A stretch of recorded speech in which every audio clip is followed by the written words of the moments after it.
3. I would only do this for you, Rob. All right. Well, you know, I might not have. Are you there? Aren't you glad you came now? Oh. Hey! Yeah, yeah. What? Hello? Yeah. Hello? It's you. Yeah, I talked to Robert Rodriguez. You Lost Dudes, what you had in the Daily Texan. Right. I was just I talking was to the Dave. biggest fan of them. What? I was the biggest fan of the Lost Dudes segment you had in the Daily Texan. Who are the characters, like Rock and Roll Dave? Dave Diaz is a real guy. I was just talking to him today on campus. Oh, really? Yeah, he exists. You can spot him. Look around on campus. He's always wearing a Los Dudes shirt. He's the coolest. All right, well, thanks a lot. Hey, yeah. Bye. Lion Wong? Okay. He's talking about a Here we cartoon go. character I have based on a know, real I read dude. it. There, you know. Robert. Yeah, I read it. Yes. How did you record the audio for your movie? Did you use a Niagara?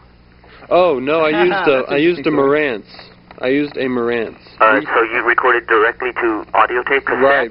We taped wild sound. We didn't. It was not a synchronous sound movie. Oh, you didn't do anything. They Right. were, The camera we had was not a synchronous sound camera. and it wasn't blimp. And it's cheaper when you're making a low budget movie. Sometimes you use less film if you shoot silent, kind of like Because you got Jackie the trailer Chan and the movies. snapping. Yeah, you've got all the well. It just moves faster. Did you when do shoot it in silent. 18 frames or 24? It was in 24 frames. Some of it was slow motion, so we shot. I think the highest we went was 64 frames, and the lowest we went was 12 frames. And you said that you're transferring to videotape in order Right. to do your editing? What Right. format of videotape?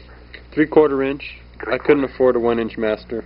Okay. If we have a and- bigger budget next time, we might go up to 1 inch. But this time, in order to keep the cost at what it was, which was $7,000, we went the cheapest route. Where did you do your transfers? Allied and WBS in Irving, Texas. Is that a Rank Centel unit? Right. They're about the cheapest we could find. Okay. Well, congratulations. Hey, well, thanks a It lot. looks great. I hope you get to show the trailer again because I just tuned in and I saw it once. I'd like to see it again. Okay, we'll show it on again, I think. All right. Thanks. What, the trailer? Yeah, and later on. He wants Yeah, to we'll see run it. the trailer later on. All right. See you later. Cool. Thanks a lot. Okay, here we go. Next phone call. Hey there. Technical. Speak. Steve? Yo. This is Sylvia from the front desk. Yeah. I have a question I want to ask your guest, okay? Okay. So don't hang up on me, all right? Hang away. Okay, Go. thanks, Keith. Oh, Robert. Yes. And I wanted to know if, you've been hearing a lot of, I hear a lot of horror stories from RTF majors that, they're graduating theory students and, they actually study about zooming in and out of camera. Do you actually get to use the equipment there? Are those valid horror stories or are those just hyped up? You get to use the equipment there if you get into the class. The equipment's not in the greatest of shape, though. Well, it's a lot better than most people think. I think if you were to go around to other film schools, you would see that we're really better equipped than a lot of people. You've heard it here. People complain about the facilities here often. Sure. And it's all a matter of what you do with it. They've got... Like I said, this is Film 1, and they give the absolute worst equipment to Film 1 students. But, if you can make a good movie with that equipment, you're on your way. I'll tell you something very quickly. Just when the first thing that we saw out of Robert was this video thing that he did, where he shot on VHS with a little home cam, little camcorder, and edited it with 2 VHS decks.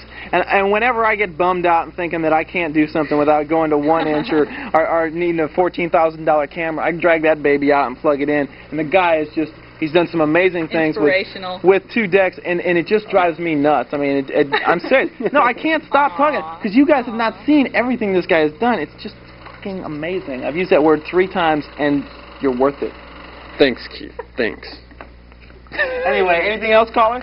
Yeah. Well, how crowded was it? How was the competition with other students in those classes for you? I think if you want to make films, you have a very good chance in there, because usually they let people in by grade point average. There's so many people trying to get into those classes that the only way they can limit the enrollment is to choose people by GPA. So there really isn't any talent factor or creativity factor involved in that. So if you think you can make a movie, get into that class any way you can, and you'll probably be the best in the class, mainly because those people are only interested in their GPAs, and there are very few people that are actually in there to make a good film. And get your hands on the equipment and just use it. You'll really feel good about it later because you'll have something to show when you get out of that school. But really, also, if you are interested, shoot shoot on half-inch. Get out there Yeah, behind the shoot camera. anything. The important thing is that you get behind the camera because it doesn't. Yeah, I mean, if you're using film, it's a lot different than video as far as actually using the camera. But the point is, framing a shot and good camera movements and telling basic storytelling is things you can do with anything, including a flip book if you want to get out a pencil and a pad of paper. Right. You know what I mean? These kind of things you can do on your own for very little money and develop those skills so that when you actually get your hands on some really expensive equipment, you're not wasting your time. That's exactly right. And there's a lot of one of the things that Robert really impressed me with down in his trip to Mexico is that they really did shoot pretty tight. How long did you shoot? We shot about 2.5 weeks because 2.5 some days weeks, we weren't shooting. And this is a feature. You're talking about what, 8 minutes? Yeah, feature length. We're shooting one take of everything, Right. pretty much. We got away with that. It was incredible. Everything came out. We got extremely lucky. Well, and like you say, a lot of it had to do with the fact that. Okay, it looks like we're going to have to go to commercial, but thanks for that, Robert. He's going to be hanging out. We're going to be talking with him. We're not going to be talking with him on camera, but anyway, we're going to be running into. We got to go to commercial. The machine must roll on. Anyway, thanks a lot, caller. And thanks a lot, caller. caller. Commercial, go.